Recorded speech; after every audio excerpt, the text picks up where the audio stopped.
Aujourd'hui, nous allons voir le 9e commandement. Le 9e commandement que Dieu veut écrire dans nos cœurs par le Saint-Esprit. Dans Exode, le chapitre 20. Dans Exode, le chapitre 20, le verset 16. Exode, le chapitre 20, le verset 16. Il est écrit: tu ne porteras point de faux témoignages contre ton prochain. Tu ne porteras point de faux témoignages contre ton prochain. Alors, ne pas porter de faux témoignages, ça veut dire quoi? Ici, ce commandement, cette parole de Dieu vient en 9e position. Et ce commandement vient afin d'interdire de salir la réputation de quelqu'un. Ce commandement vient afin d'interdire de salir le nom d'une personne. Ce commandement vient afin d'interdire de salir les actions de quelqu'un.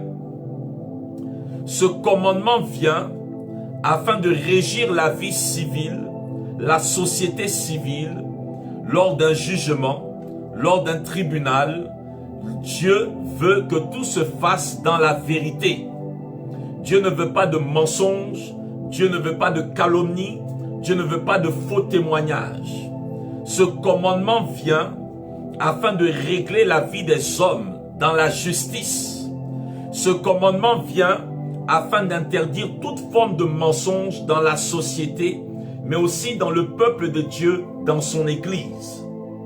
Ce commandement est très important parce que si ce commandement n'existe pas, ce commandement va permettre le mensonge dans toutes les couches de la société, à commencer par la famille.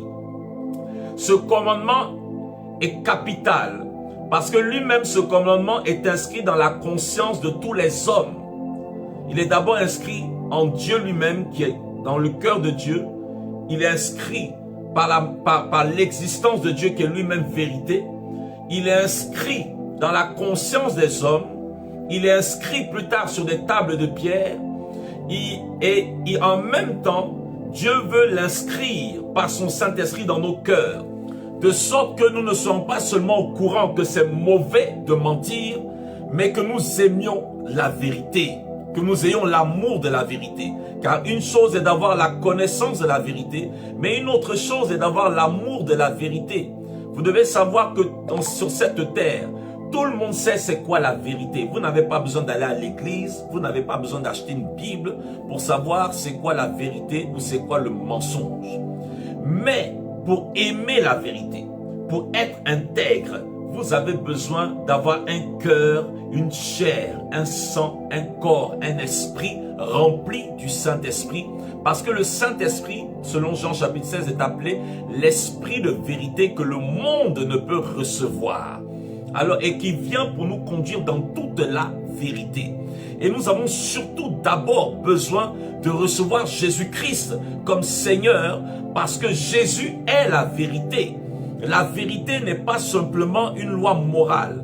Oui, elle est une loi morale, mais avant d'être une loi morale, la vérité est une personne. La vérité, c'est Dieu lui-même, parce que la Bible dit à travers les prophètes que Dieu est vérité. Dieu est véridique, Dieu est le témoin fidèle et véritable. La vérité siège en Dieu. La parole de Dieu est vérité. Dans la bouche de Dieu, on ne trouve pas de fraude ni de mensonge. Et Jésus vient à son tour en disant: je suis le chemin, la vérité et la vie. Dans d'autres versions, il est écrit: je suis le vrai chemin qui mène à la vie éternelle. Et Jésus est présenté même dans le livre de l'Apocalypse comme le témoin fidèle et véritable. Titre qui appartient à Yahweh, à Elohim, à l'Éternel des armées. Le témoin fidèle et véritable est un titre qui est donné à Yahweh, à Dieu, au Dieu vivant et créateur dans le livre de Jérémie.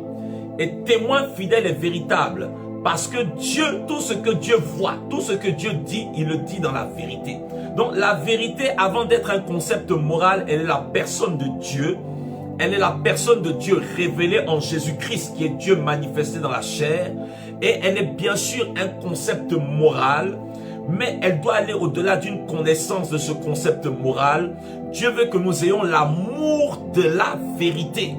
Au-delà de la connaissance et l'amour de la vérité, donc c'est l'amour pour Dieu car Dieu est vérité, c'est l'amour pour Jésus-Christ, Fils de Dieu, qui veut dire de nature divine, Dieu manifesté dans la chair, c'est l'amour pour l'œuvre de Christ pour notre vie, et c'est l'amour aussi de dire la vérité sur notre prochain. Un enfant de Dieu doit haïr le faux témoignage, et de la même manière que je vous ai montré qu'il y a que dont tu ne tueras point. Il y a plusieurs façons d'être un meurtrier. Dont tu ne voleras point. Il y a plusieurs façons d'être un voleur. Dans honore ton père et ta mère. Et à travers ce principe, toute autorité en dehors du cercle familial, parce que si tu ne sais pas respecter l'autorité de ton père et de ta mère, tu ne respecteras aucune autorité sur cette terre, qu'elle soit politique, qu'elle soit spirituelle, ecclésiastique, qu'elle soit professionnelle. Donc, il y a plusieurs façons aussi de déshonorer. Il y a alors plusieurs manières de voler. Il y a aussi plusieurs manières de porter un faux témoignage. Ça, je dois vous le dire en introduction. Il y a plusieurs façons d'être un faux témoin. Il y a plusieurs manières d'apporter un faux témoignage. À travers ce principe, Dieu est en train de parler de la vie juridique, les lois pénales, la vie dans un tribunal. Mais au-delà d'un tribunal, nous avons, même en tant que chrétiens, et je dois le dire, de la même manière que le Seigneur Jésus a dit que vous avez fait de ma maison, au lieu de faire de ma maison une maison de prière, vous avez fait de ma maison une caverne de voleurs. Alors, moi, on va le voir ce soir, moi je crois aussi, pas toutes les églises, nous ne sommes pas en train de généraliser, nous cherchons d'abord à enlever le poteau qui est dans nos yeux, avant d'aller enlever la paille qui est dans l'œil de nos frères. Ces enseignements ont pour but de se juger soi-même, parce que je vous ai dit que la Pâque, c'est la crucifixion de Christ à la croix, mais la Pentecôte, c'est la crucifixion de nos cœurs par le Saint-Esprit qui écrit les lois de Dieu dans nos cœurs. Alors, il y a plusieurs manières d'apporter un faux témoignage. Et je disais de la même manière que Jésus a dit qu'au lieu de faire de ma maison une maison de prière, vous en avez fait une maison de voleurs, une caverne de voleurs, un repère de brigands, puis une grotte de marchands ambulants. Ben de la même manière, je pourrais dire que parfois nous transformons nos églises, nous transformons nos communautés, et il y a certaines églises qui sont même carrément, ce n'est même pas parfois, mais qui sont tout le temps des cavernes de faux témoins. Parfois nous transformons la maison de Dieu, au lieu de la transformer en maison de prière, en maison de parole, en maison de sainteté, en maison de révélation de l'évangile, nous la transformons en maison de faux témoignages, en maison de calomnie. Alors le Seigneur, vous devez savoir que de la même manière que je vous ai dit que le voleur est animé d'une nature spirituelle, je ne parle pas de celui qui vole, ou bien qui est tombé qui a chuté dans une action de vol, et qui regrette dans son cœur. Nous avons vu hier que dans Jean chapitre 10 verset 10, Jésus parle de Satan comme étant le voleur avec un grand V. Voleur avec un grand V. Parce que le premier voleur c'est Satan. Mais vous devez aussi savoir que le premier menteur c'est Satan. Satan n'est pas seulement un voleur, Satan est un menteur. De toutes les façons, tout marche ensemble. Tu ne peux pas être un bon voleur sans être un bon menteur. Et si tu es un bon menteur, c'est parce que forcément il y a un objectif à atteindre qui est forcément de faire du mal ou de voler. Jean chapitre 8, le verset 44, la nature spirituelle d'un faux témoin. Ceux qui se disent chrétiens, ceux qui se disent enfants de Dieu, ceux qui disent qu'ils ont reçu Jésus-Christ comme Seigneur et Sauveur, ou ceux peut-être qui ne sont pas chrétiens, mais qui vont tomber sur ce message, que Dieu, à travers ce message, vous donne la révélation de la vérité qui est Jésus-Christ de Nazareth, pour que vous puissiez marcher dans la vérité et être délivrés du mensonge. Et ceux qui se disent chrétiens, qu'aujourd'hui le Saint-Esprit crucifie nos cœurs, afin qu'on arrête d'être des faux témoins, qu'on arrête de donner des faux témoignages sur notre prochain. Parce que vous devez, je vais vous dire quelque chose. Jésus a dit, aime Dieu de tout ton cœur, de toute ta force, de toute ta pensée. Ça veut dire que vous ne pouvez pas aimer Dieu si vous avez d'autres dieux à côté de Dieu. Vous ne pouvez pas aimer Dieu si vous créez des images de Dieu dans votre vie, dans vos maisons, par des statues et même par des images mentales. Vous ne pouvez pas aimer Dieu si vous prononcez le nom de Dieu en vain. Et quatrièmement, qui est le quatrième point clé de la relation avec Dieu, vous ne pouvez pas aimer Dieu si vous oubliez d'avoir des temps avec Dieu, des temps de méditation, des temps pour le servir. Quand la Bible dit n'oublie pas le jour du repos pour le Seigneur. Si vous ne mettez pas des temps à part pour Dieu, votre amour là, c'est la bouche. Maintenant, quand la Bible dit aime ton prochain comme toi-même, ces 6 commandements nous enseignent à comment aimer. Parce que parfois on dit ah, aime ton prochain comme toi-même. Mais c'est un peu abstrait. Cette vérité là, c'est une vérité, mais elle est un peu abstraite. Les 6 autres lois que Dieu veut écrire dans notre cœur nous aident à comprendre comment on fait pour aimer son prochain. Déjà, pour aimer le prochain, il faut aimer l'honorer. Parce que quand on dit honore ton père et ta mère sont les premières autorités que tu vas trouver dans ce monde. Donc si tu ne sais pas honorer une autorité, tu ne sais pas honorer un supérieur, tu ne sais pas respecter un supérieur, c'est que tu n'aimes pas ton prochain. Ça, je vous le dis. Hein. Deuxièmement, pour aimer ton prochain, il ne faut pas aimer tuer. Faut pas aimer la haine. Parce que la Bible dit celui qui hait son frère est un meurtrier. Celui qui prend plaisir à entendre des mauvaises nouvelles sur quelqu'un est un meurtrier. Celui qui prend plaisir à entendre que telle personne a chuté dans un péché est un meurtrier. Celui qui prend plaisir à entendre que tel pasteur a chuté dans un péché est un meurtrier. Dénoncer une action ne veut pas dire que tu es content que la personne soit tombée là-dedans. C'est pour cela que moi je me méfie aussi parfois de ceux qui aiment trop citer le nom des gens, que ce soit à gauche ou à droite. Ne pas commettre d'adultère. Quand tu aimes l'adultère, il y a plusieurs façons d'être adultère. Mais ça veut dire que tu n'aimes pas ton prochain. Tu n'aimes pas ton prochain quand tu es un adultère.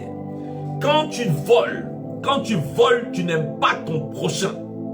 Et quand tu portes un faux témoignage, tu n'aimes pas ton prochain. Et quand tu convoites, tu n'aimes pas ton prochain.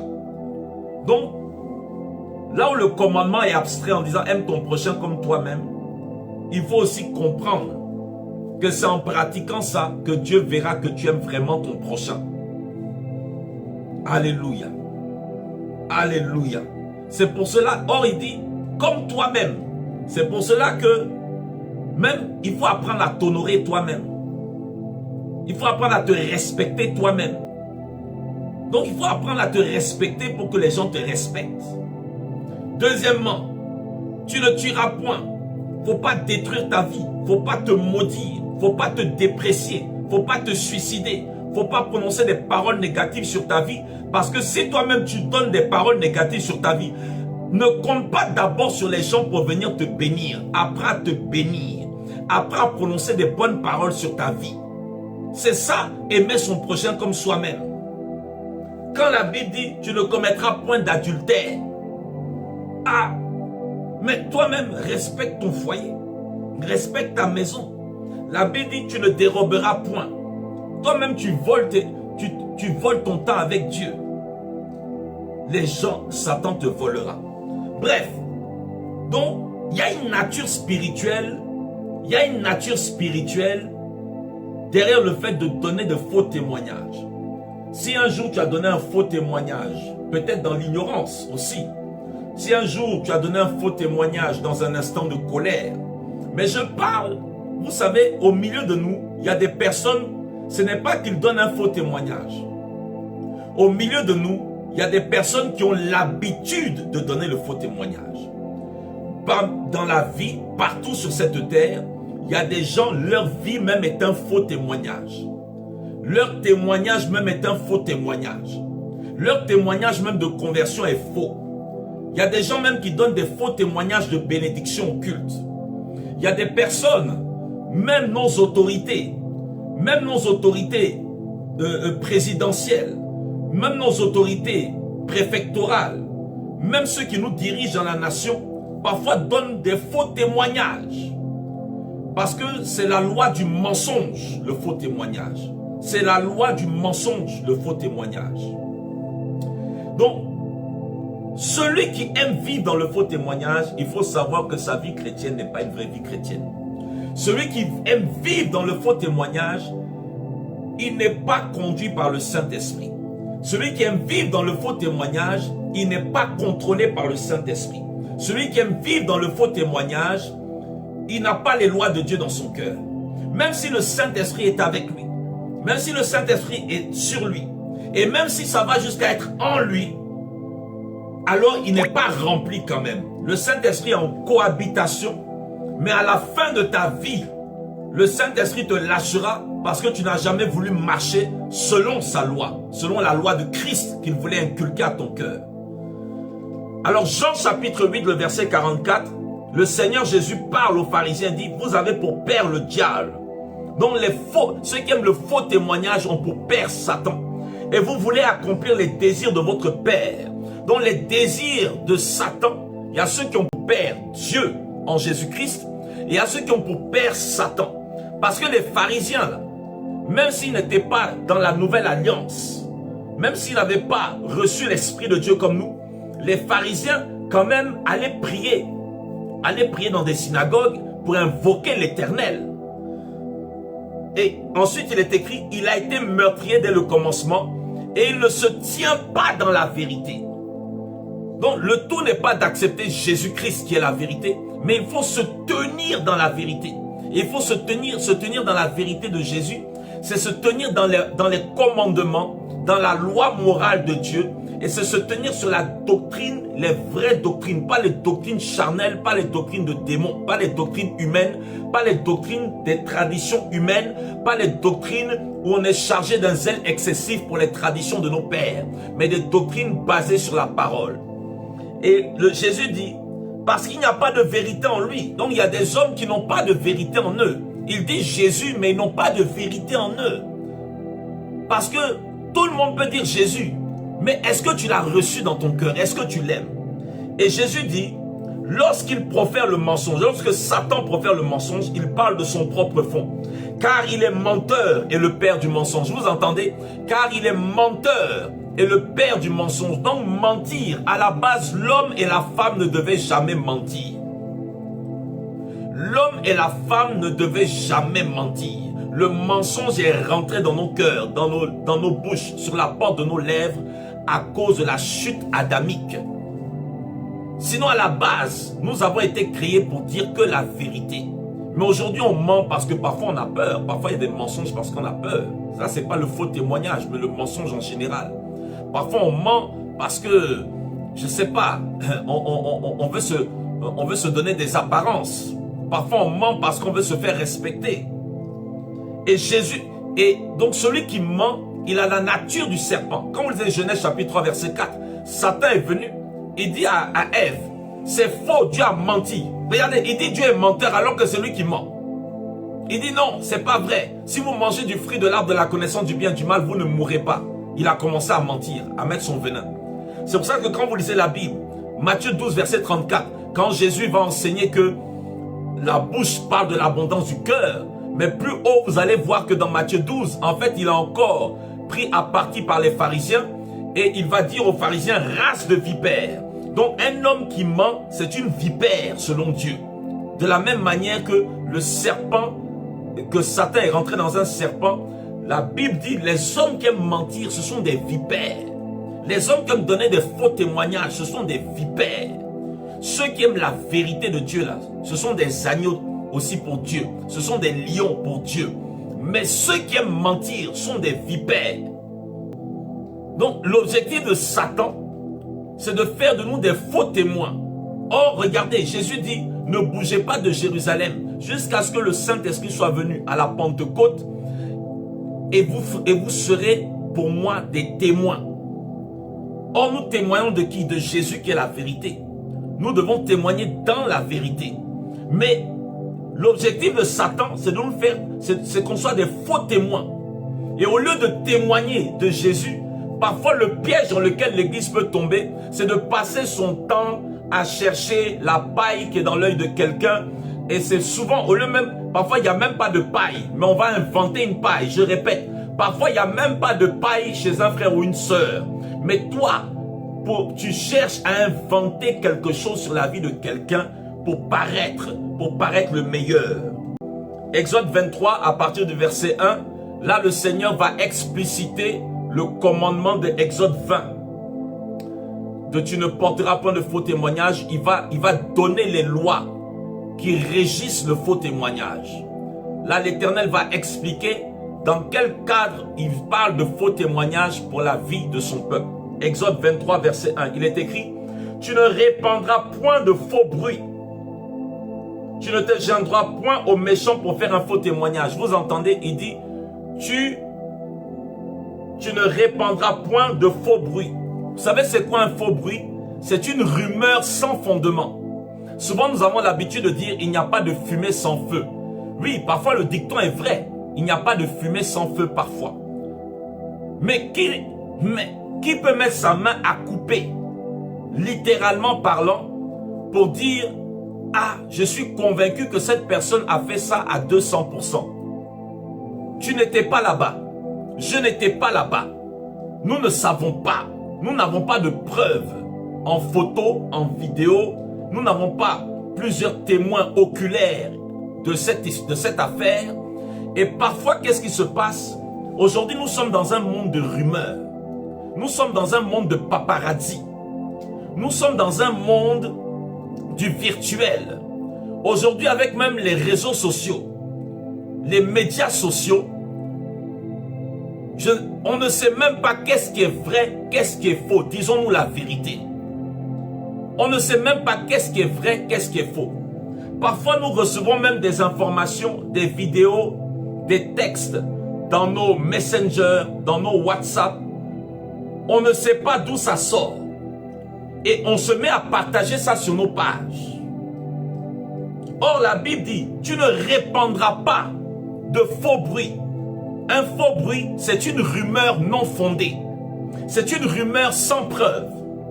Ça, ce n'est pas bien. Et beaucoup d'enfants de Dieu, nous tombons dans ce piège. Beaucoup d'enfants de Dieu tombent dans ce piège. Donc, peut-être que tu n'as jamais été témoigné faussement dans un tribunal. Peut-être que tu n'as jamais témoigné faussement directement contre quelqu'un comme ça.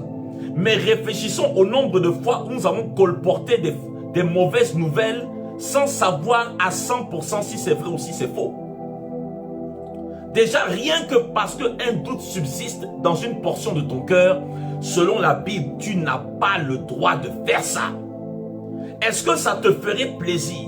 Est-ce que ça vous ferait plaisir? Est-ce que ça nous ferait plaisir que des personnes sans nous connaître, sans savoir comment nous vivons, sans connaître nos défis, sans connaître nos difficultés, sans connaître nos sacrifices, sans connaître notre relation véritable avec Dieu et avec les hommes, aillent prendre quelque chose quelque part où il n'y a pas de photo, où il n'y a pas de vidéo? Ça, c'est encore un autre cadre. Ce n'est pas parce que même il y a une preuve qu'on est obligé de faire, de colporter la mauvaise nouvelle. Colportons plutôt, apportons plutôt ce qui édifie la foi. Mais au moins, s'il y a des preuves, que tu partages ça, au moins qu'il y a des preuves. Mais un article n'est pas une preuve. Non, un article, un texte n'est pas une preuve. Dieu interdit ça. Ça déjà, c'est une manière de donner des faux témoignages sur quelqu'un. Tu ne te joindras point aux méchants pour faire un faux témoignage. Vous entendez? Tu ne te joindras point aux méchants pour faire un faux témoignage. Le monde dans lequel nous vivons est contaminé. Nous devons refuser qu'il contamine l'église. Dans les tribunaux, il y a des gens qui sont allés en prison. Je pense à un pays comme les États-Unis où vous avez des personnes, on vous dit qu'au bout de 10 ans, au bout de 20 ans, au bout de 50 ans, donc en fait, le monsieur n'a pas violé la dame, le monsieur n'a pas tué telle personne, mais comme je sais pas, hein, comme la police voulait forcément un bouc émissaire, ils lui ont collé ça dessus. Et ils sont allés apporter des faux témoins à qui ils ont donné de l'argent. Vous avez des endroits aux États-Unis où, à cause du côté racisme envers les Noirs, ils ont accusé un Noir d'avoir violé une femme blanche alors que c'est un blanc qui a violé une femme blanche, et c'est 45 ans plus tard, on reconnaît qu'en fait, le monsieur était innocent, à cause des faux témoins, à cause des faux témoins. Et l'esprit des faux témoins est dans l'église. Moi, j'ai un évangile équilibré. Moi, j'ai un évangile équilibré. Je vous dis même que c'est vrai, hein, il y a beaucoup de faux pasteurs. Mais il y a aussi beaucoup de faux chrétiens qui témoignent contre les pasteurs avec des faux témoignages. Combien d'hommes de Dieu se promènent avec un faux témoignage colporté par des groupes de cancans, des envoyés de Satan, des gens charnels, parce qu'ils étaient simplement fâchés contre le pasteur. Ils vont inventer une histoire et ça détruit, ça décrédibilise, ça tue la réputation de ce pasteur. C'est pas bien. C'est pas bien. Ne pensez pas que tous les pasteurs qu'on dit pasteurs violeurs sont tous violeurs. Il y a certains pasteurs qu'on dit violeurs là. C'est tout un complot autour d'eux. Ne pensez pas que c'est tous les pasteurs qu'on dit voleurs qui sont tous voleurs. Il y a certains pasteurs, je sais qu'il y a beaucoup de pasteurs voleurs. Moi je dénonce fortement, je crois que je fais partie. Moi je dénonce pas les noms, mais je fais partie de ces gens qui dénoncent les dérives et les tares, les fausses doctrines, les doctrines de démons dans les églises. Mais en même temps, nous devons dire toute la vérité. Nous ne devons pas dire la portion qui nous arrange. Parce que parfois, nous aussi, quand on a été traumatisés, on ne veut entendre que des prédications contre les pasteurs, contre l'autorité spirituelle. On ne veut plus entendre parler de prédication de soumission, de prédication de fidélité. On ne veut plus entendre ces choses. Nous devons être des chrétiens qui aimons la vérité sans prendre de parti. Nous prenons parti pour Dieu, mais en ayant un cœur restauré et guéri. Combien de pasteurs? Il y a des servantes de Dieu, des prédicatrices qui se promènent avec une histoire à dormir debout, mais à laquelle tout le monde croit. Et regardez même la société dans laquelle on vit. On le voit même à la télé, même dans des films. Un métier vraiment que je crois qu'un chrétien ne peut jamais faire. Un métier que je crois qui est noble, mais qui est souillé par l'esprit du diable. Ceux qui sont avocats à la défense. Mais tout en sachant que leur client est coupable. Les avocats qui défendent leur client en sachant que le client, je parle de l'avocat qui est au courant, pas de l'avocat qui n'est pas au courant, parce qu'il y a ce qu'on appelle la présomption d'innocence. Donc même dans le corps de Christ, même quand quelqu'un a fait, il y a une présomption d'innocence. Tu ne voudrais pas quand même que les gens t'accusent comme ça du jour au lendemain. Donc, la Bible dit même que toute accusation se fasse sur la déclaration de 2 ou 3 témoins. Mais regardez, qu'est-ce qu'on voit parfois? Toi, tu es avocat. En tout cas, si vous êtes chrétien et que vous avez un métier d'avocat pour défendre, pour défendre des gens, et puis si vous êtes au courant que le monsieur a vraiment tué, parce qu'il y a des avocats comme ça, il sait que son client a tué, il sait que son client a volé, il sait que son client a violé, il sait que son client est pédophile, il sait que son client est escroc. Mais il dit c'est mon métier. Moi mon métier c'est de le faire sortir de là. Même si je sais qu'il a tué. Ça, la Bible dit tu ne te joindras point aux méchants pour faire un faux témoignage. Donc moi je crois que tous ceux qui sont avocats, même s'ils sont chrétiens, mais qui passent leur temps à défendre des gens qui sont très coupables, méchamment coupables, terriblement coupables, vous allez partir en enfer. Ah oui, on n'a jamais dit que suivre Jésus c'est facile, mais c'est possible. Tout ça pourquoi? À cause de l'argent. C'est l'argent. C'est pour ça que Jésus dit vous ne pouvez pas servir Mammon et Dieu à la fois. Parce que vous pensez qu'un avocat va défendre un violeur, un bandit gratuitement, ça veut dire que c'est Mammon. Vous avez des gens qui sont prêts à donner un faux témoignage contre quelqu'un tant qu'on les paye, tant qu'on lui donne de l'argent. Même dans l'église de Dieu, il y a des gens qui font ça. Il y a des pasteurs même qui payent certaines personnes, soi-disant chrétiens, pour donner un faux témoignage contre certains pasteurs.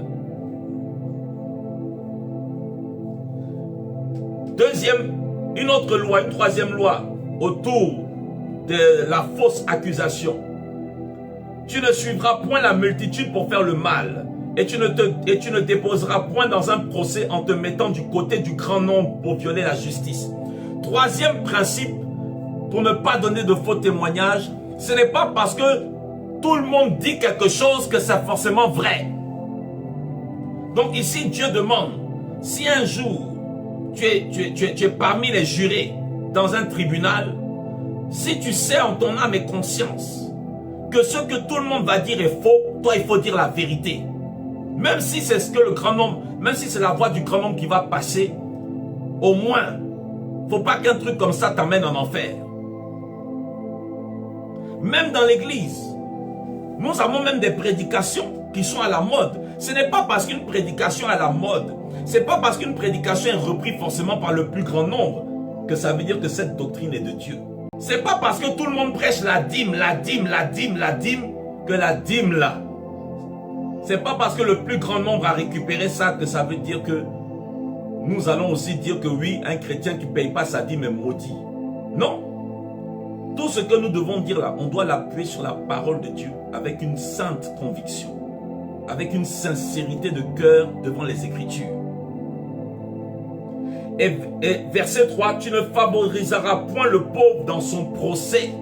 Non, il ne faut pas avoir peur. Ce n'est pas parce que le plus grand nombre dit quelque chose qu'il faut prendre parti pour le plus grand nombre. Ce n'est pas parce que les gens qui parlent sont riches qu'il faut parler comme le... C'est pas parce que c'est les riches et les puissants qui disent ça qu'il faut forcément répéter la même chose. Ce n'est pas parce que c'est des pasteurs qui ont une grande église qu'il faut forcément répéter la même chose. Mais aussi, Dieu étant tellement équilibré, Dieu dit, ce n'est pas parce que quelqu'un est pauvre qu'il faut forcément le favoriser. Vous m'entendez? Ce n'est pas parce que quelqu'un souffre déjà, mais qu'on va se dire, bon, comme il est déjà pauvre, on va mentir pour dire qu'il n'a pas fait ça. Non, Dieu est juste. C'est pour ça que je dis, avoir une grande église ne veut pas dire que Dieu est là-bas. Mais avoir une petite église ne veut pas aussi dire que Dieu est là-bas. Être riche ne veut pas dire que Dieu est là-bas. Mais être pauvre ne veut pas dire que Dieu est là-bas. Vous voyez, Dieu ici nous dit, je ne suis pas avec le pauvre. Hein. Ce n'est pas parce que quelqu'un est pauvre que forcément je prends parti pour lui. Donc Dieu n'a aucune haine pour le grand et le riche. Dieu aime qu'on soit intègre, c'est tout. Mais tu es pauvre, tu es SDF, tu es tout ce que tu veux. Mais tu renies Dieu, tu ne veux pas de Jésus. Tu ne veux pas prier l'Éternel, tu ne veux pas du salut en Christ. Tu es un menteur, tu es un voyou. Dans ta pauvreté, Dieu dit, nous, on ne va jamais venir témoigner pour toi, même si tu es pauvre. Même si tu es malade, c'est pas pour ça qu'on va témoigner en ta faveur. Même si tu souffres, même si tu as des malédictions dans ta vie, c'est pas pour ça qu'on va venir témoigner pour prendre parti pour l'escroquerie, pour le banditisme, pour le brigandage et pour le mensonge. Parce qu'il y a des gens, ils pensent que non, comme je souffre déjà, on doit m'épargner. Dieu, c'est pas comme ça. C'est pour ça que je vous dis toujours, Dieu n'est pas émotionnel. Dieu a des émotions d'amour, de compassion, de miséricorde. Mais Dieu n'est pas contrôlé par ses émotions pour se renier dans sa justice et dans son intégrité. Dieu lui-même a ce qu'on appelle l'attribut de la maîtrise de soi, la tempérance, puisque ça lui appartient. Donc Dieu, il sait contrôler ses émotions pour faire ce qui est juste et droit. Une autre loi sur le faux témoignage. Qu'est-ce qu'on ne doit pas faire? Lévitique 19, verset 12, Dieu dit, vous ne jurerez point faussement par mon nom, car tu profanerais le nom de ton Dieu. Je suis l'Éternel. En Israël, c'est vrai qu'il est écrit, il ne faut pas jurer. Mais en réalité, il ne faut pas jurer, c'est dans le sens de jurer faussement. Parce que quand on jure, on pouvait invoquer le nom de Dieu. C'est pour ça que Dieu dit, il ne faut pas appeler mon nom pour aller mentir, pour donner des faux témoignages. Donc, il ne faut jamais appeler le nom du... Regardez aux États-Unis, je crois qu'ils jurent sur la Bible. Il y a des pays où on jure sur la Bible, devant Dieu. Si vous savez que vous allez mentir, petit conseil gratuit, jurez simplement comme ça, je ne sais pas. Mentez ou bien mentez sans jurer. Mais n'appelez pas Dieu là-dedans. Parce que vous allez vous charger d'un péché très grave, en plus de la gravité de votre mensonge. Et Lévitique 19, verset 16 dit, tu ne répandras point de calomnie parmi ton peuple. Tu ne t'élèveras point contre le sang de ton prochain. Vous voyez, le faux témoignage, c'est de la calomnie. En réalité, le faux témoignage, le mot pour faux témoignage veut dire calomnier son prochain. Quand tu donnes un faux témoignage, tu inventes une histoire sur quelqu'un. Et c'est ça la calomnie justement. Parce que calomnier, c'est accuser quelqu'un faussement. C'est inventer une histoire. Calomnier, c'est inventer un scénario. Calomnier, c'est parler comme si tu étais là alors que tu n'étais pas là. Calomnier, c'est parler comme si tu as vu alors que tu n'as pas vu.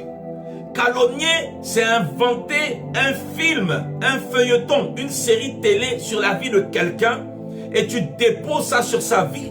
Et il y a des gens qui sont tellement forts dans la fausse accusation, dans le faux témoignage. Vous qui faites ça, vous êtes des calomniateurs. Or, Jésus dit, le diable est le père du mensonge. Or, diable vient du grec diabolos. Et diabolos veut dire calomniateur. Tous ceux qui sont des faux témoins contre leur prochain sont des calomniateurs. Or, calomniateur veut dire diable. Diable veut dire calomniateur. Chaque fois que tu donnes un faux témoignage sur quelqu'un, chaque fois que tu calomnies quelqu'un alors, Dieu t'appelle diable. Donc ça veut dire quoi? Parfois la maison de Dieu est devenue une caverne de diables. Tous les diables ne sont pas des esprits. Tous les démons ne sont pas des esprits. Jésus même a dit, c'est moi qui vous ai choisi, Jean chapitre 6, en parlant aux apôtres. Mais il dit, l'un de vous est un démon.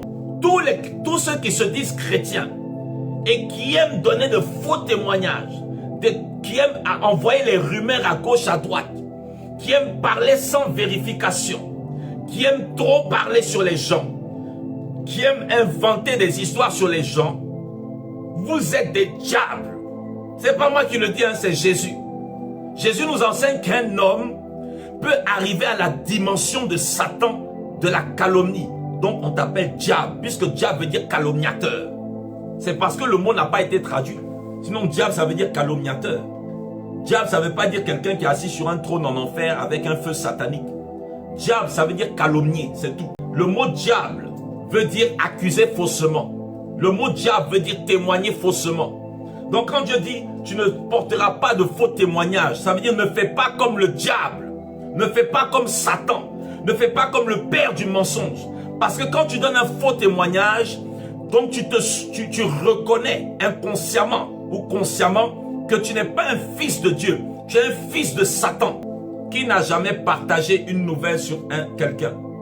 Qui n'a jamais partagé quelque chose sur sa page Facebook sans savoir à 100% si ce qu'on dit sur cette église ou sur ce pasteur est vrai ou faux? Qui n'a jamais partagé devant tout un groupe de personnes? Je ne parle pas d'aller dire quelque chose de vrai sur quelqu'un pour les mettre en garde comme contre un voyou. C'est pas de ça que je parle. Si tu sais qu'un pasteur est voleur, qu'un pasteur ne se tient pas dans la vérité et qu'il veut attirer des personnes vers lui, c'est normal que tu mettes en garde tes frères et sœurs et leur dis hé, n'allons pas là-bas, il y a danger. Ça c'est normal. Mais je dis, qui n'a jamais fait ça? Parmi nous, beaucoup ont fait ça. Des jeunes, des vieux, des papas, des mamans, des pasteurs. C'est pour ça que moi je me retiens toujours et que Dieu m'aide à retenir ma langue de prononcer le nom de quelqu'un comme ça. Parce que je ne vis pas avec ces gens. Dieu seul sait ce qui est vrai, ce qui est faux. Dieu seul sait quelle rumeur est vraie, quelle rumeur est fausse sur la vie des gens. Maintenant, là où nous savons que c'est vrai, nous nous mettons de côté et nous marchons loin des loups ravisseurs, loin des faux prophètes, loin des faux apôtres, loin des faux frères, loin des faux convertis. La Bible dit, si quelqu'un croit être religieux, sans tenir sa langue en bride, mais en trompant son cœur, la religion de cet homme est vaine. La Bible dit, l'homme spirituel, il sait contrôler sa langue. L'homme spirituel, il parle, il peut donner des jugements, il peut condamner des situations. Mais l'homme spirituel ne parle pas sans être sûr que ça c'est vrai. L'homme spirituel ne parle pas sans être sûr que ce frère est vraiment adultère. Sans être sûr que cette sœur est vraiment fornicatrice. Sans être sûr que ce frère est un vrai voleur. L'homme spirituel ne parle pas sur des oui-dire. L'homme spirituel ne parle pas sur des rumeurs, sur des paroles de couloir. L'homme spirituel ne parle pas sur « il paraît que ». L'homme spirituel ne parle pas par rapport à une vidéo dont on n'a même pas vu le début ni la fin. L'homme spirituel, avant de donner son opinion, il attend. Donc c'est la nature de Satan qui pousse les gens à donner des faux témoignages sur les uns et sur les autres. Et malheureusement, même dans l'église, nous avons beaucoup de faux témoignages. Et le faux témoignage fait de nous des meurtriers spirituels.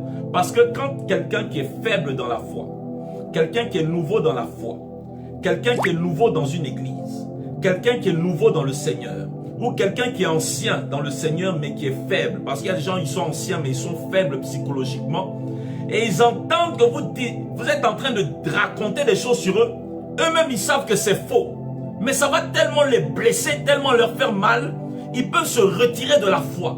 Donc là où l'autre a tué le corps, toi tu n'as jamais tué de corps, hein, mais tu as tué. Je parle pour vous qui avez cette habitude. Nous avons tué, vous avez tué combien de fois? Or celui qui tue la foi de quelqu'un a tué la vie éternelle dans cette personne. Alors que nous, enfants de Dieu, celui qui nous tue physiquement, il nous ouvre la porte directement pour aller auprès du Seigneur pour l'éternité. Mais si quelqu'un meurt sans la foi, parce que lui-même sa foi a été éteinte par des fausses accusations de ceux qui se disent chrétiens et qui parlent en langue, parce qu'il y a des gens comme ça. Et puis après la prière, tout en langue là, il dit, ah, mais Dieu, la sœur là, tu vois, je l'ai vue là-bas la dernière fois, elle faisait des trucs, mais tu l'as vu que 5 minutes, toi tu inventes un scénario sur elle. Tu inventes une histoire. Maintenant quand ça va arriver dans l'oreille et le cœur de cette sœur, tu ne connais pas l'état psychologique de ce jour, tu ne sais pas si Satan ne va pas permettre que la mauvaise nouvelle arrive un jour où elle est cassée, un jour où elle est dans le deuil, un jour où ça ne va pas. À cause de ça, tout peut se mélanger dans sa tête et Satan profite de ça pour voler la foi. Elle va dire non, si Jésus était vivant, les chrétiens n'allaient pas être mauvais comme ça. Elle peut renier la vie chrétienne. Elle peut renier le Seigneur Jésus. Maintenant, si toi, à cause de toi, à cause de moi, à cause de nous tous enfants de Dieu, des gens peuvent perdre la foi et en perdant la foi, à cause de faux témoignages, à cause de rumeurs non vérifiées, des gens abandonnent leur ministère, des gens abandonnent la foi en Jésus-Christ. Nous maintenant, quand on va mourir en pensant qu'on est tranquille, êtes-vous sûr que nous irons au ciel?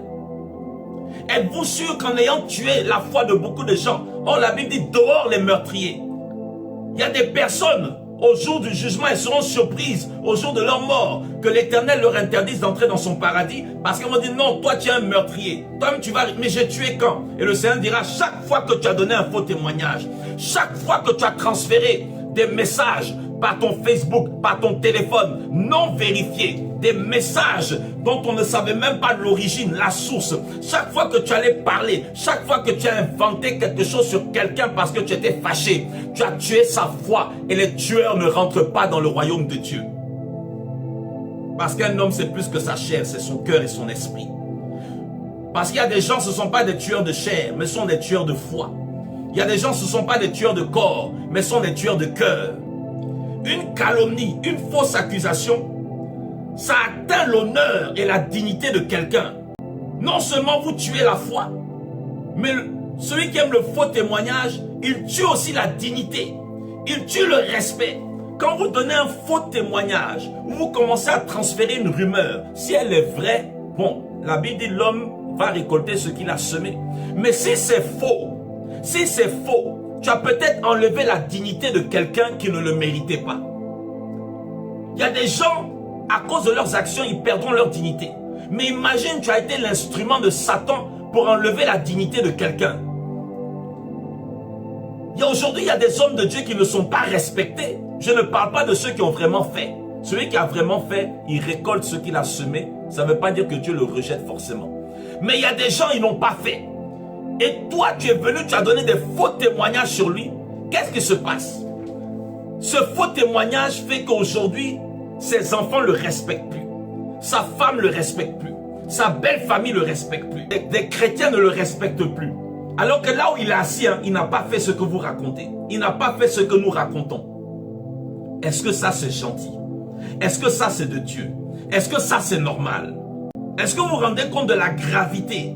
Ce n'est pas parce qu'aujourd'hui on a des réseaux et les réseaux sociaux peuvent détruire la réputation de quelqu'un en une semaine, en 24 heures. Que ce soit pour le méchant, mais malheureusement que ce soit aussi pour le juste. La Bible dit, celui qui calomnie en secret son prochain, je l'anéantirai. Vous entendez? Dieu dit, je vais anéantir tous les faux témoins. J'anéantirai tous ceux qui donnent des faux témoignages et j'anéantirai aussi toutes les personnes qui aiment calomnier. Et malheureusement, c'est un signe de la fin des temps. 2 Timothée 3, verset 1. Au verset 1er, l'apôtre Paul dit que l'Esprit de Dieu lui a dit que dans les derniers jours, il y aura des temps difficiles. Les hommes seront fanfarons, idolâtres, amis de l'argent. Mais au verset 3, il dit ils seront calomniateurs. Plus nous allons avancer, un des signes des temps de la fin, ce sont les faux témoins, les faux témoignages, les calomniateurs. La calomnie va de plus en plus augmenter dans le monde et même au milieu de nous. C'est pour cela que nous devons aussi prier pour que Dieu aussi nous donne un témoignage intérieur de certaines personnes. Nous devons prier pour que Dieu nous parle aussi du cœur de certaines personnes. Parce que parfois, il y a des choses que tu vas tellement entendre sur quelqu'un, tu vas dire, celui-là, il doit être franc-maçon. La Bible dit de ne pas parler mal les uns des autres. La Bible dit, il n'y a qu'un seul législateur, il n'y a qu'un seul juge. Gloire à Dieu.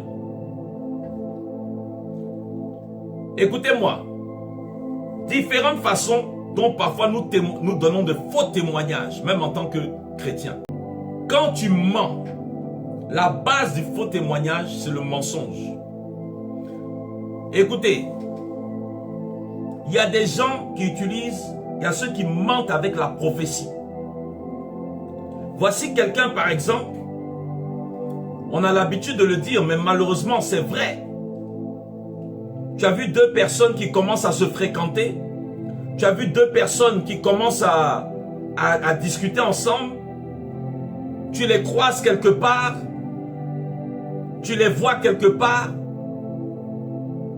Bon, si tu as quelque chose à leur dire, va leur dire ça directement. Mais toi, tu commences à dire, ah, le pasteur couche avec telle femme. Mais attends. Tu ne sais pas ce qu'ils sont allés faire. Tu ne sais pas s'ils ne sont pas allés voir quelqu'un. Tu ne sais pas dans quelles conditions.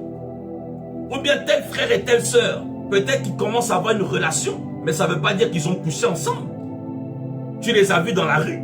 Tu les as vus en train d'acheter peut-être quelque chose. Tu les as vus en train de manger peut-être un sandwich. Mais tu ne les as pas vus coucher quand même.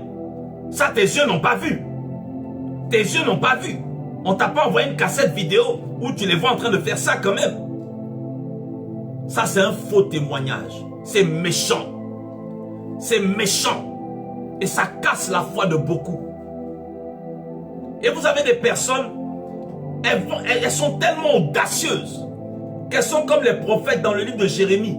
Mais quand Dieu dit à Jérémie, les prophètes prophétisent le mensonge.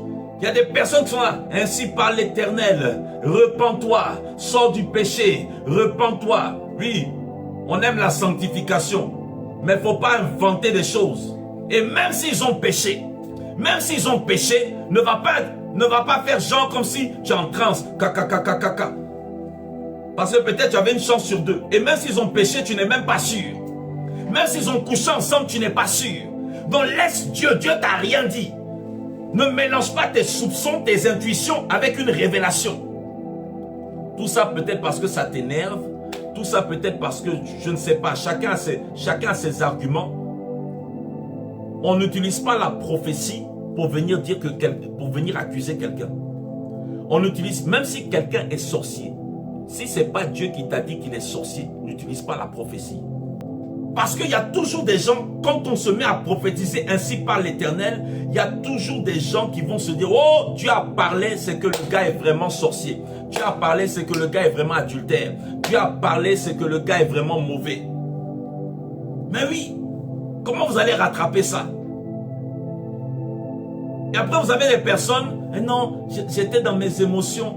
Ou bien non, comme j'étais fâché, j'ai voulu me venger par rapport à ce qu'il m'a fait. Oui, mais attends.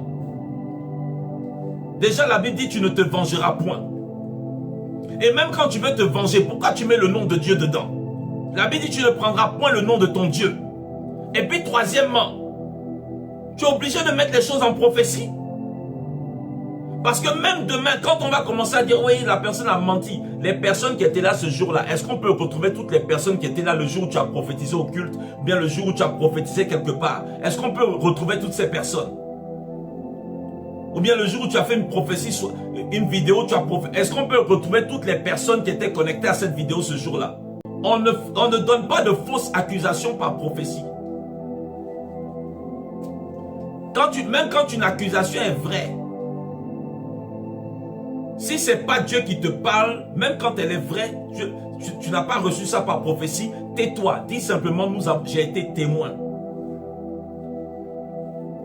Une autre manière de donner des fausses accusations, une autre manière de donner des faux témoignages, ce sont les flatteurs. Vous savez, à la Pentecôte, est-ce que vous savez pourquoi le Saint-Esprit est venu comme une langue de feu? Il n'est pas venu comme une colombe de feu. Il n'est pas venu comme je ne sais pas moi, comme une épée de feu. Parce que l'épée, c'est la parole, mais dans le sens de la prédication. Il n'est pas venu comme un marteau de feu. Il n'est pas venu comme un aigle de feu. Il n'est pas venu comme un lion de feu. Dieu aurait pu tout faire. Pourquoi il est venu comme une langue de feu? Parce que l'être humain, tous les péchés commencent par la bouche. La bouche est menteuse, la bouche est flatteuse, la bouche est médisante, la bouche est dénigrante, la bouche est calomniatrice, la bouche est fanfaronne, la bouche est exagératrice, la bouche elle est grave. Parce que même si c'était les apôtres, c'était aussi des hommes de la même nature que nous. Le Saint-Esprit vient comme une langue de feu. Cette langue de feu veut aller dans notre cœur, parce que la bouche parle de l'abondance du cœur, mais elle vient comme une langue, parce que le Saint-Esprit veut brûler tous les péchés de la langue. Le Saint-Esprit sait qu'il fallait qu'il vienne comme une langue de feu, parce que souvent l'homme a tendance à trop parler, à divaguer dans son langage. Une autre façon de donner un faux témoignage, la flatterie. Psaume 12, verset 3, la Bible dit que l'Éternel extermine tous les flatteurs du pays. C'est quoi un flatteur? Le flatteur ne donne pas un faux témoignage contre toi, mais il donne un faux témoignage pour toi. Un flatteur, par exemple, tu ne sais pas cuisiner, mais il va te dire, ah non, ton plat est très bon. Un flatteur, c'est, je ne sais pas moi, tu ne chantes pas bien, mais il va te dire, oh, tu as chanté très bien. Un flatteur, tu prêches très mal, mais il va te dire, tu prêches très bien. Vous savez, le flatteur, il exagère. Il exagère. Et le flatteur fait ça pourquoi? Parce qu'il a un intérêt derrière. Et la Bible dit, méfie-toi de la langue flatteuse, parce qu'elle creuse un trou sous tes pieds. Et le flatteur, c'est quoi? Ça aussi, c'est un faux témoignage. Parce que la Bible dit, tu ne porteras pas de faux témoignages. En fait, tu as l'impression qu'on t'élève. Mais si c'est fait dans le faux, c'est parce que c'est pour te faire du mal contre toi plus tard. Oui, ça ne se fait pas. Dire la vérité à quelqu'un, tu n'es pas obligé de t'énerver. Tu peux dire simplement, ah bon, ce travail, j'aime pas trop, propose-moi autre chose. Ou bien ça me parle pas. Ou bien fais mieux que ça. Ou bien c'était pas mal, mais il faut rajouter. Ou bien ce point c'était bien, mais ce point c'était pas bien. On ne dit pas de venir casser les gens comme des taureaux. Mais ne faites pas croire aux gens ce qu'ils ne sont pas. Ça c'est un faux témoignage. Et dans les églises on a la flatterie. Dans les églises on a la flatterie. On a des pasteurs qui sont des flatteurs. C'est-à-dire quoi? Lisez 1 Thessaloniciens chapitre 2 verset 5. Jamais nous n'avons usé de paroles flatteuses. Nous n'avons jamais eu la cupidité pour mobile. Il y a une façon de flatter. Tu prêches. C'est une caricature. Prêchons la bénédiction. Tout ce que Dieu veut même, c'est pour notre bénédiction. Mais il y a des pasteurs qui ne prêchent que la gloire terrestre, que la gloire humaine, que la bénédiction terrestre. Pourquoi? Parce que c'est des flatteurs. C'est des flatteurs. Parce qu'ils savent que ce genre de message peut permettre qu'il y ait plus d'offrandes. Ils savent que ce genre de message peut provoquer plus d'offrandes, plus de soutien financier. Donc en réalité, ils vous donnent un faux témoignage. Tu prêches seulement, oui, ton étoile brille. Mais comment l'étoile de quelqu'un peut briller pendant qu'il vit dans les bêtises? Comment l'étoile de quelqu'un peut briller pendant qu'il vit dans le mal? Comment l'étoile de quelqu'un peut briller pendant qu'il vit dans le mensonge? Comment l'étoile de quelqu'un peut briller pendant qu'il déshonore tout le monde? Comment l'étoile de quelqu'un peut briller pendant qu'il vit dans la licence? C'est pour ça que Dieu n'aime pas les flatteurs. Et nous avons des pasteurs qui flattent les fidèles. Vous avez aussi des fidèles qui sont flatteurs entre eux. Des chrétiens qui se flattent entre eux. Et vous avez des chrétiens qui flattent même le pasteur. Ils savent que le pasteur est impudique. Ils savent que le pasteur est voyou. Mais comme ils convoitent une position dans l'église, une responsabilité dans l'église, une gloire ecclésiastique, mais c'est de la flatterie. C'est de la flatterie. Et ce pasteur aussi croit qu'il est trop loin. Une manière d'apporter un autre faux témoignage, c'est quand tu exagères dans tes propos. Ça veut dire quoi l'exagération des propos? Parce qu'il y a des nuances dans le faux témoignage. C'est-à-dire toi tu n'as pas inventé l'histoire. Voici un frère. Voici un frère qui a par exemple peut-être couché avec une sœur à l'église. Ou peut-être même avec deux sœurs. C'est des choses qui sont déjà arrivées, on le sait. Peut-être ce frère a commis l'impudicité, c'est ignoble. Il a couché avec deux sœurs à l'église. Mais il y a des personnes, qu'est-ce qu'elles vont faire? Au lieu de dire, ah, mais le frère a couché avec les deux sœurs. Ils vont maintenant exagérer. Ils vont dire, non, il a terminé l'église. Je te dis, il a terminé l'église. Tu dis quoi? C'est pas deux. Je te dis, il a terminé tout le groupe musical et il a terminé toutes les hôtesses. Bon, dites-moi, le frère a déjà péché. Pourquoi il faut augmenter sur le péché? La sœur, elle est tombée dans l'impudicité. Est-ce qu'on est obligé maintenant de dire, oui, elle a couché avec 40 gars? Toi, tu étais là avec les 40 gars. Ça aussi, là, c'est une fausse accusation. C'est méchant. C'est pas gentil. Ça se fait pas. Dieu n'aime pas ça. Faut pas augmenter le péché des gens. Faut pas rajouter sur le péché des gens. Les gens se sentent déjà coupables. La personne, peut-être, elle est là. Le diable est en train de la culpabiliser. Elle se dit, ah, comment j'ai fait pour vraiment faire des bêtises comme ça? J'ai déshonoré le nom de Dieu. La chose est sortie. Parce qu'il fallait juger ça peut-être même publiquement. Parce que parfois on est obligé. Parce qu'il y a des gens qui mentent, on est obligé de les confronter avec même l'église. Bon, c'est sorti. Mais si c'est sorti, n'allons pas rajouter. Le frère a couché avec deux sœurs. Arrêtez de dire qu'il a couché avec toute l'église. Le pasteur a couché avec une fille. Arrêtez de dire qu'il a couché avec le monde entier. C'est de la calomnie. La Bible dit que votre oui soit oui, que votre non soit non. Vous entendez? Tout ce qu'on ajoute vient du malin. Donc même si ce que tu dis est vrai, mais si tu as rajouté le faux, Dieu dit, ça y est, tu es un faux témoin. Ici, là, qui n'a jamais péché? Quand tu as péché, là, est-ce que tu aurais voulu qu'on vienne encore rajouter un péché que tu n'as pas fait? Quand on pêche, là, c'est pas tous les chrétiens qui pêchent parce qu'ils ont prévu forcément d'aller pêcher. C'est pas tous les pasteurs qui pêchent. Quelqu'un qui a vraiment l'appel de Dieu, quand il jeûnait et priait là, je ne connais pas quelqu'un qui est en jeûne et prière, des jeûnes de 1 semaine, des jeûnes de 2 semaines, des jeûnes de 40 jours, en train de dire Seigneur, oui, un jour, je prie afin de déconner. Nous tous, on a prié pour dire Seigneur, Seigneur, protège-nous. Seigneur, nous te donnons nos vies. Et puis quand tu chutes là, toi-même, tu as honte. Tu as honte. Mais dans cette honte-là, même si tu as abusé au point que c'est devenu connu, est-ce que tu voudrais que maintenant on ajoute ce que tu n'as pas fait?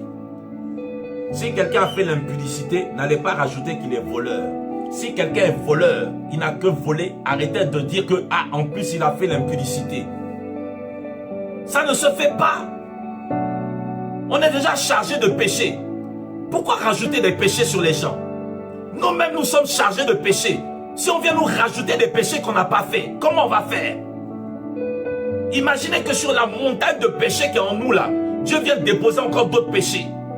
Heureusement que Dieu est le témoin fidèle et véritable. Lui, il voit ce qui est vrai, ce qui est faux. La calomnie. Quand tu inventes toute une histoire, lui, il était là-bas. Il est sorti là-bas. Après, il est revenu. Toi-même, il y a des gens parfois qui peuvent te faire douter de moi. Qui peuvent te faire douter de toi-même. Il y a des gens, ils peuvent faire en sorte qu'on va douter de toi. Le jour où ça va arriver, ça va nous arriver. Le jour où ça va t'arriver, tu sauras que ça fait mal. Moi, je sais ce que ça fait. Une année, j'arrive dans un endroit pour prier. Il y a une dame soi-disant prophétesse. Elle est passée chez les frères et sœurs que j'encadrais. Elle raconte qu'elle me connaît. Cette femme-là, je ne l'ai jamais vue de toute ma vie. Je ne l'ai jamais vue de toute ma vie. Cette femme allait raconter que moi j'ai 4 enfants. À cette époque, je n'étais même pas fiancé. Je n'avais jamais rencontré ma femme. Mais je suis resté là. Mais j'ai vu que le mensonge avait commencé à prendre. Parce qu'apparemment, c'était tellement bien raconté. Avec un nom de sœur que je ne connais même pas. Cette femme-là, une envoyée du diable. Mais heureusement que ce jour-là, le Saint-Esprit était avec moi. Qu'est-ce qui a fait que les frères et sœurs là m'ont cru? C'est parce que quand j'ai vu cette femme, je l'ai croisée. Automatiquement, l'Esprit de Dieu m'a dit, cette femme est venue faire une prière ignoble. Donc quand j'ai dit ça, j'ai dit, cette femme, elle est venue, elle vous a parlé. Elle a prié, elle avait dit qu'elle allait rester et dès qu'elle m'a vu, elle est partie. Donc c'est ça qui a permis que les gens qui étaient là se disent, ah, le gars n'était pas là avec nous, Dieu lui a dit ce qui s'est passé ici et c'était ça. Donc c'est là que quand moi aussi, que je me suis défendu et c'est ce qui a permis que, grâce au Saint-Esprit, les gens ont compris que c'était du n'importe quoi. Sinon il y en avait là, ils ont cru, malgré ça. Je vous dis, malgré que moi aussi je suis venu avec une révélation, ils ont cru que c'était vrai. Une dame là, je ne l'ai jamais revue de ma vie. Je n'ai jamais même parlé avec elle. La seule fois que je l'ai vue, c'était le bonjour, au revoir, elle a fui. Dès qu'elle m'a vu, elle a fui. Pourquoi? Parce qu'elle voulait récupérer les frères et sœurs de mon ministère. Vous avez même des pasteurs qui accusent d'autres pasteurs. Vous avez des pasteurs qui calomnient d'autres pasteurs. Vous avez des prophètes qui calomnient d'autres prophètes. Tu dis que tu es prophète par parole de Dieu. Tu as la bouche de Dieu. Et toi, ta bouche là, elle n'a pas peur de mentir sur tes collègues du royaume de Dieu. Ça, c'est de la pure calomnie. Ça, c'est la calomnie dans toute sa substance, dans toute son essence. Je me rappelle d'une autre fois, une sœur dans l'église où je suis, elle va raconter que moi je la drague. Alors que c'était un dimanche, vous allez rire. Alors que le jeudi ou le vendredi, j'étais en visite de prière pour prier pour une dame avec un collègue pasteur. Pendant la prière, mon téléphone n'arrête pas de sonner. Plutôt pendant l'entretien. Donc je décroche. Pendant l'entretien, écoutez la voix qui va sortir dans le téléphone. Ne riez pas, hein? Restez concentrés. La voix qui va sortir dans le téléphone. Allô? Allô? Allô? J'ai dit, mais c'est quoi ça? J'ai dit, c'est qui? On me répond pas. C'est qui? On me répond pas. À un moment, j'ai reconnu la voix. Ça, c'est pas Dieu. Mais j'ai reconnu l'intonation de la voix. J'ai dit le nom de la sœur. Elle dit, c'est qui? Et la sœur m'appelle pour dire non, qu'elle est coincée à sa porte. Qu'elle est coincée devant sa porte. Est-ce que moi, je ne connais pas un serrurier? Et elle m'appelle dans le téléphone pour me demander de venir déverrouiller sa porte. Comme si moi, je suis serrurier. Mais j'ai compris le mot de passe. Elle voulait que je déverrouille l'autre serrure. Et quand j'ai dit son nom 2 fois, elle a raccroché. Maintenant, le dimanche, je m'en vais la voir dans le secret. Moi, pour ceux qui me connaissent, je n'aime pas prêcher sur les gens directement comme ça. J'estime que les gens ont un minimum de dignité. La prédication, ce n'est pas un règlement de compte. Mais, je lui parle. Elle commence à me regarder de manière hautaine. Et maintenant, je dis, ok, comme tu nies là, fais ce que tu veux. Je descends, je sors de la salle. La dame est en train de me calomnier, oui, que moi j'étais en train de la draguer. Là tout de suite, que moi j'ai commencé à la draguer tout de suite. Alors que c'est elle qui était en train de m'allumer. Ça, on appelle ça des allumeuses. Elle voulait que je vienne déverrouiller la serrure. Et comme j'ai dit non, je ne viens pas déverrouiller la serrure. Parce que nous, on a vraiment accepté Jésus. Même si on n'est pas bon comme le Seigneur, mais on essaye de marcher. Et quand on chute là, on demande au Seigneur de nous rétablir avant que ça sorte devant les gens. Parce que souvent, quand un péché sort devant tout le monde aussi, c'est parce qu'il y a un temps où tu n'as pas permis que Dieu te traite. Mais la sœur, je me suis énervé sur elle devant tout le monde maintenant. J'ai dit, ça, tu ne feras pas ça. Tu m'allumes au téléphone, tu fais ça, et puis après, c'est devant des gens de l'église où je prie que tu viens parler. La sœur a pleuré. Ce jour-là, je m'en fous. Parce que ne soyons pas toujours émotionnels. Hein. Il y a des gens là, on doit le jour du recadrage, même si tu n'es pas un homme de Dieu sauvage, il y a toujours un jour où tu connaîtras la sauvagerie d'un homme de Dieu. Moi, je dis souvent, j'ai un petit côté sauvage, mais je ne veux pas que ça sorte. Mais, elle-même après, elle va dire, non, pardon, c'est parce que j'avais honte, donc, au cas où tu allais... Maintenant, elle dit, elle pensait que j'allais partir parler aux gens, donc elle voulait prendre de l'avance sur moi pour commencer à donner un faux témoignage sur ma vie. Cette sœur-là, pendant au moins 6 mois, elle ne me parlait pas.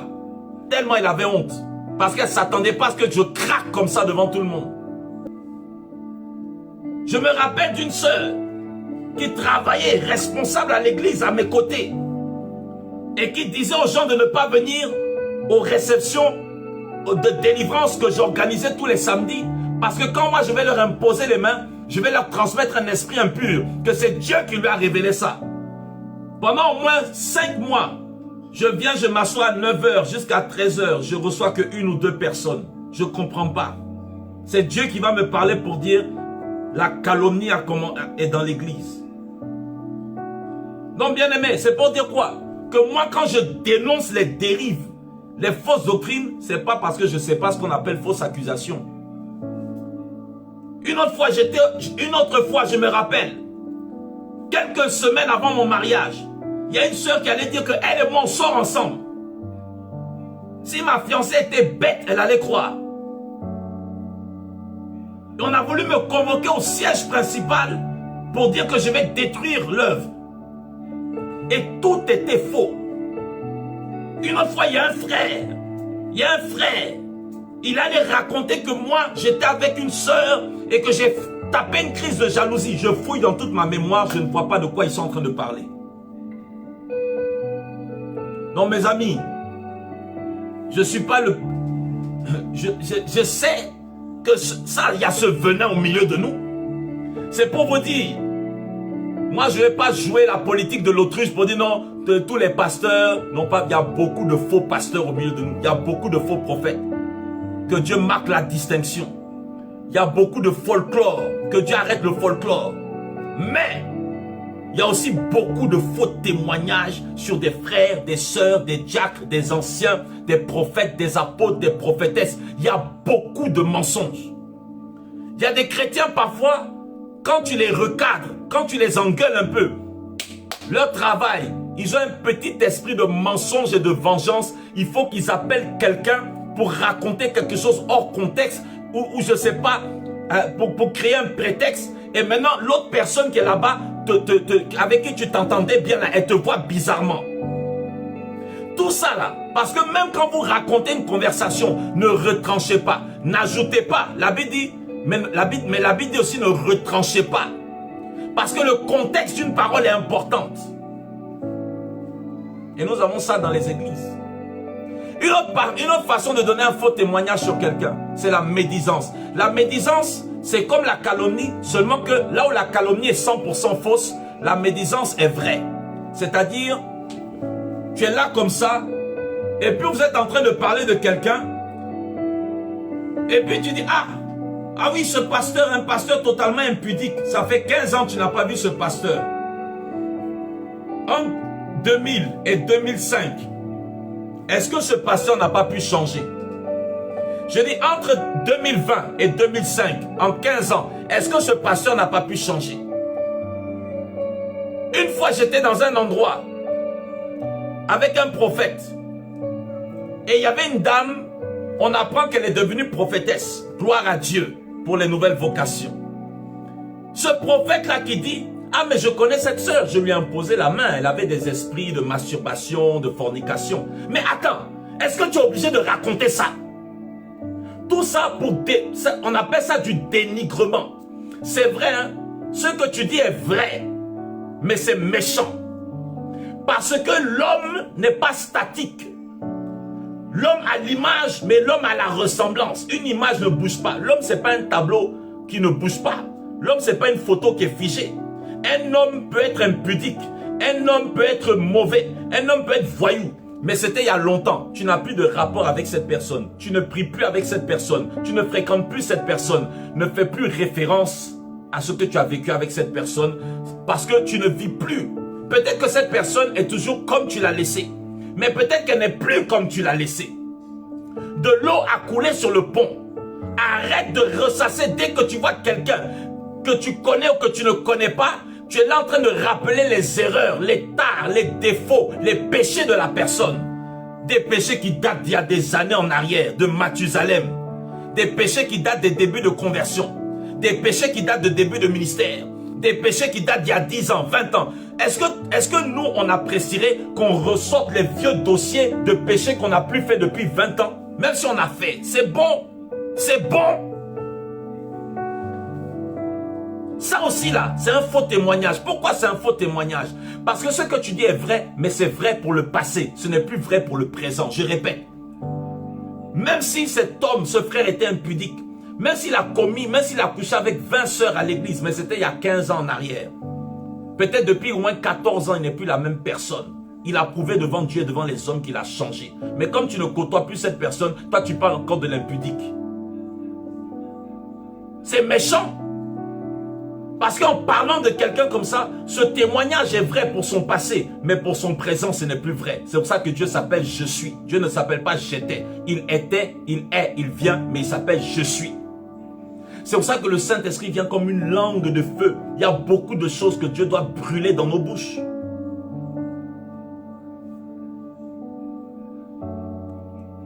Et même dans les couples chrétiens, on parle de maturité.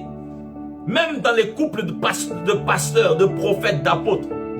Quand ça ne va pas, tu vas voir le monsieur, il va commencer à raconter tout sur madame. Madame va commencer à raconter tout sur monsieur. Et il y en a même là, comme ils veulent avoir raison, il ment même sur sa femme, sur sa cote, sur son aide, sur son vis-à-vis. Il y en a là, elles mentent sur leur chef, sur leur kéfalé. Parce qu'elles veulent se donner raison dans leur couple. La calomnie même dans les couples chrétiens. La fausse accusation. Le faux témoignage même dans les couples chrétiens.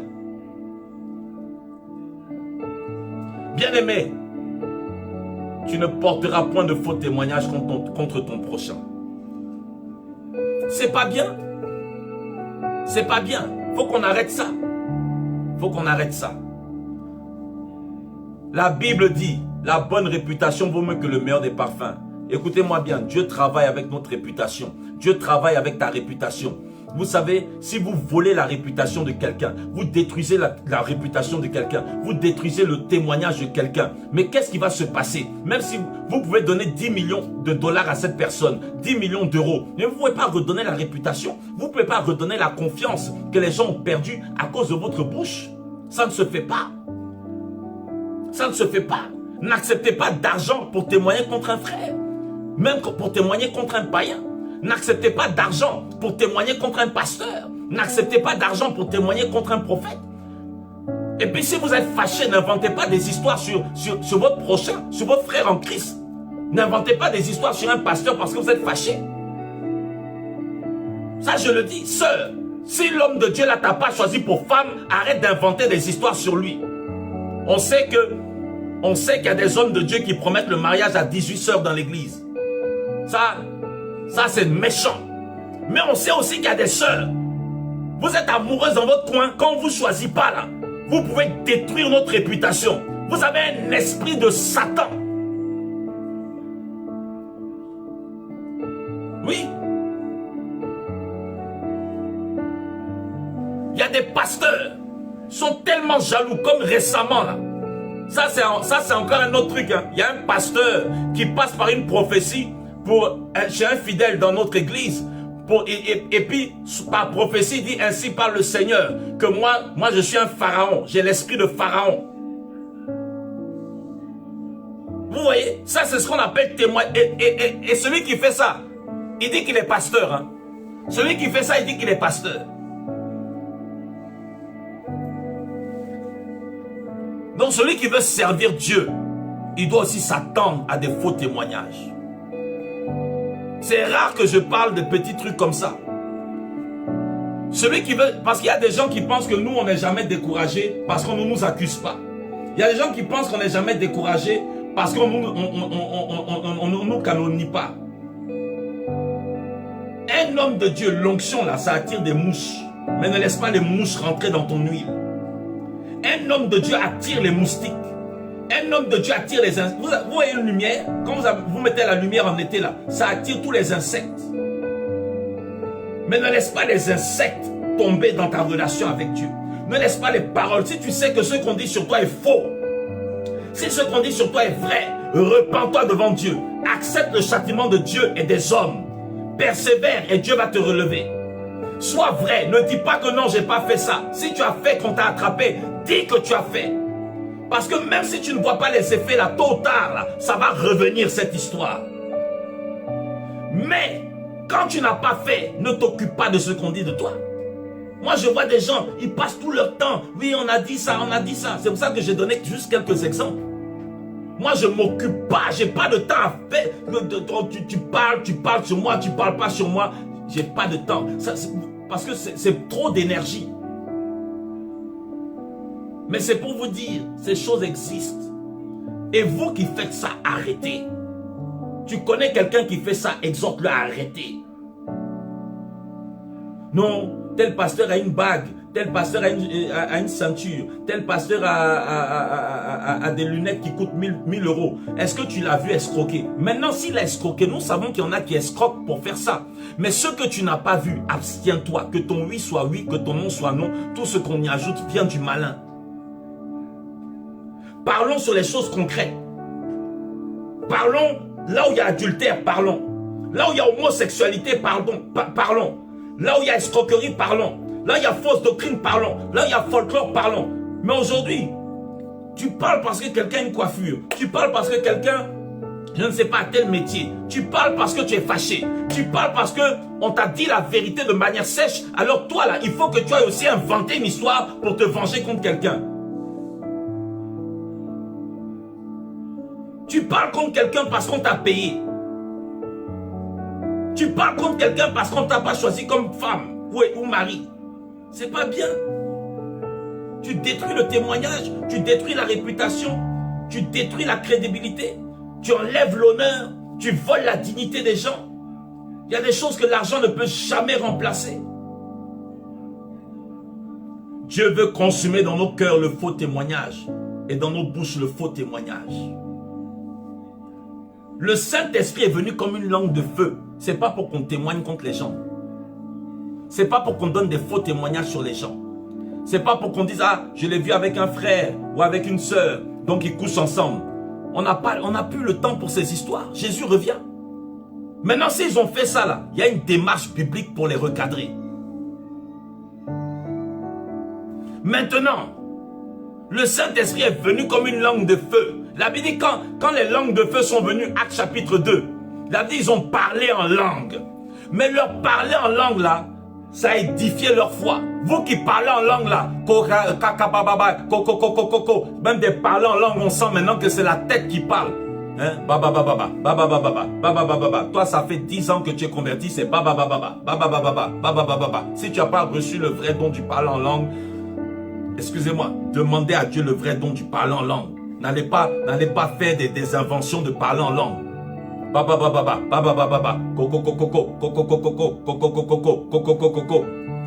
même là, tu as le don du parler en langue. Mais est-ce que c'est obligé toujours de faire du parler en langue? Même la Bible dit, quand on parle en langue là, que ce soit pour l'édification. Parce qu'il y a aussi un parler en langue qui ne vient pas pour toujours, mais vient comme un signe de baptême de l'esprit, mais c'est d'autres dons qui vont s'activer. Mais quand on parle en langue, la Bible dit le parler en langue, c'est pour ton édification personnelle. Quand tu parles en langue pour que ta foi grandisse. Quelqu'un qui parle en langue en respectant les principes du parler en langue, sa foi augmente, son audace augmente. Mais toi, tu parles en langue, et puis toi, l'édification qui sort de là, c'est d'aller inventer des histoires sur les gens. On ne fait pas ça. Moi, je doute de ton parler en langue. C'est un parler en langue du diable. C'est-à-dire, lui, t'édifie, t'inspire pour mentir sur les gens. La Bible dit, quand le Saint-Esprit est venu comme une langue de feu, ils n'ont pas fait... Les gens mettent trop l'accent sur le parler en langue. Le Saint-Esprit, quand il est venu à la Pentecôte, la Bible dit qu'il n'y avait pas que le parler en langue, il y avait la diversité des langues. C'est-à-dire, tu n'as jamais parlé en anglais. Tu te mets à parler, à donner un message en anglais. C'est une prophétie. Tu te mets à louer Dieu en chinois. Tu te mets à louer Dieu en russe. Tu te mets à adorer Dieu en créole. Pourtant, tu n'appartiens pas à ce pays ni à cette ethnie. C'est ça. Le Saint-Esprit est venu comme une langue de feu pour que dans la manifestation de sa gloire, nous puissions parler ce qu'on appelle la diversité des langues humaines sous son inspiration de manière spontanée. La Bible dit que le Saint-Esprit, excusez-moi, quand vous lisez Acte 10, verset 46, l'apôtre Pierre va dans la maison de Corneille. Pendant qu'il prêche, le Saint-Esprit descend. Le Seigneur Jésus baptise Corneille, sa femme, ses enfants, tous ses serviteurs dans la maison de l'Esprit de Dieu.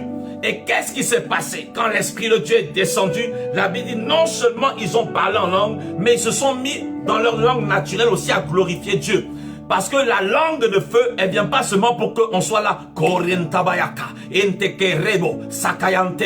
Non, quand la langue de feu vient, toi-même tu te mets à adorer, tu te mets à louer, tu te mets à glorifier Dieu. Il y a une inspiration parce que la Bible dit dans Romains chapitre 8 que quand nous ne savons pas ce qu'il convient de demander à Dieu dans nos prières, l'Esprit de Dieu vient à notre secours. Quand tu ne sais pas comment adorer, quand tu ne sais pas comment commencer la louange, le Saint-Esprit à un moment, il vient, il te secourt et il t'inspire. C'est ça le signe de la langue de feu. C'est ça le signe de la langue de feu. Quand vous lisez Acte 19, verset 6, Paul était à Éphèse. Il discerne qu'il manque quelque chose à ces chrétiens. Il leur dit, de quel baptême étiez-vous baptisés? Il dit, du baptême de Jean. Donc il les baptise maintenant au nom de Jésus-Christ. Après ça, il les récupère. Il prie pour eux. Et la Bible dit, ils vont tous être baptisés dans le Saint-Esprit. Ils vont parler en d'autres langues et ils vont prophétiser.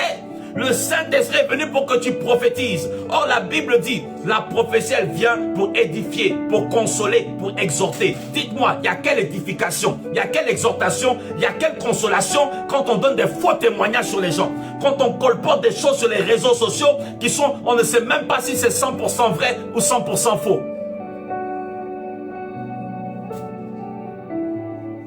Le Saint-Esprit, la langue de feu, est venu pour nous donner le langage de la foi. Parce que Jésus a dit, celui qui prie, s'il a la foi dans son cœur, s'il parle à la montagne, donc il y a le langage de la foi.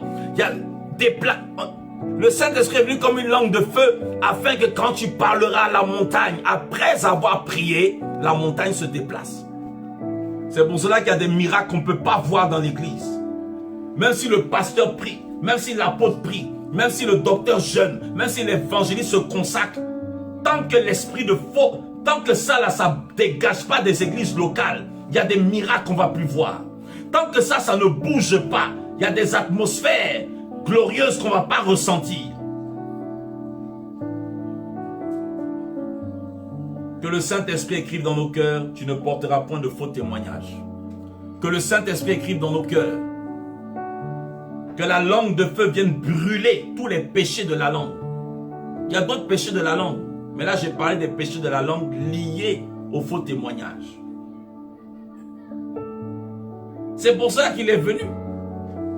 Mais le Saint-Esprit, la Bible dit, de la même bouche, l'eau potable et l'eau impure ne peuvent pas sortir.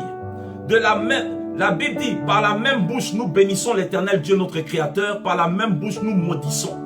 Quand tu calomnies, quand tu médis, tu es en train de maudire les gens. Il y a des gens, ils aiment ça. Ils ne voient pas le danger. Quelqu'un va commettre l'impudicité samedi. Ou même depuis lundi, il aura peur de venir parfois au culte dimanche. Parce que parfois, quand tu es dans une église, on prêche la parole sainte. On prêche la doctrine, la sainte doctrine. Ou on prêche la sanctification. Parfois, il y a des gens, ils ont peur de venir. Hein. Mais, quelqu'un, samedi matin, il va me dire, il va donner des faux témoignages, il va calomnier le prédicateur, il va calomnier les chants, il va calomnier les gens. Ou bien lui-même, il est dans le groupe musical, il a calomnié les gens. Ou bien il est à l'accueil, ou je ne sais pas. Ou le pasteur lui-même, il a calomnié les gens. Nous tous, on vient, on s'assoit tranquille. Parce que beaucoup de gens n'ont pas la conscience. N'ont pas la conscience du danger de ce péché. Or, la Bible met la calomnie, le faux témoignage au même stade même, vous savez de quoi? De l'adultère et de l'homosexualité comme étant une abomination. Et la Bible met cette loi, ce commandement moral, cette loi que le Saint-Esprit crée dans nos cœurs en 9e position. Or, le chiffre 9 est le chiffre de l'enfantement. Écoutez-moi maintenant, vous qui aimez les rémas. Dieu met cette loi-là en 9e position. Dieu met cette loi en 9e position. Pourquoi? Parce que le chiffre 9 est le chiffre de l'enfantement. Or, pour enfanter, il faut parler. Or, la Bible dit que la parole est une semence. Or, semence, c'est sperma, comme sperme. Or, c'est la parole qui amène à l'existence. Or, quand quelque chose doit venir à l'existence, c'est que tu enfantes. Donc, tout est enfanté par la parole. Donc, Dieu dit, il ne faut pas donner de faux témoignages. Ne permets pas à ta bouche de me bénir et de maudire les hommes. Parce que toi-même, tu veux la bénédiction. C'est pour ça qu'il y a beaucoup de déclarations, beaucoup de proclamations que nous faisons sur les années, sur les mois, sur les semaines, sur nos vies qui ne marchent pas. Parce que nous avons trop tendance à se plaindre de quelqu'un, à médire de quelqu'un, à raconter sur quelqu'un. Tu as une conversation dans le secret avec quelqu'un, tu n'es pas obligé de raconter ça. C'est ça le problème des églises. C'est ça le problème des enfants de Dieu.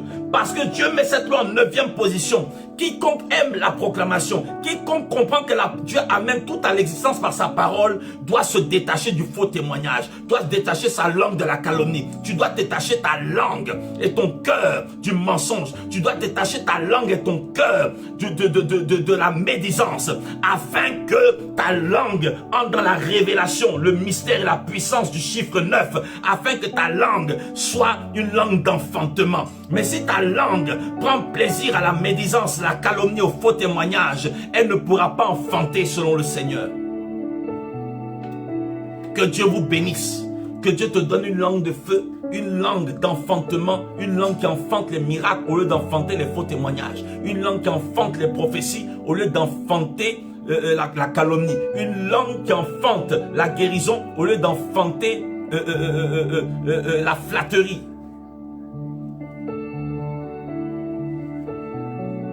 Que Dieu nous garde. Je vais m'arrêter là. Que Dieu nous garde.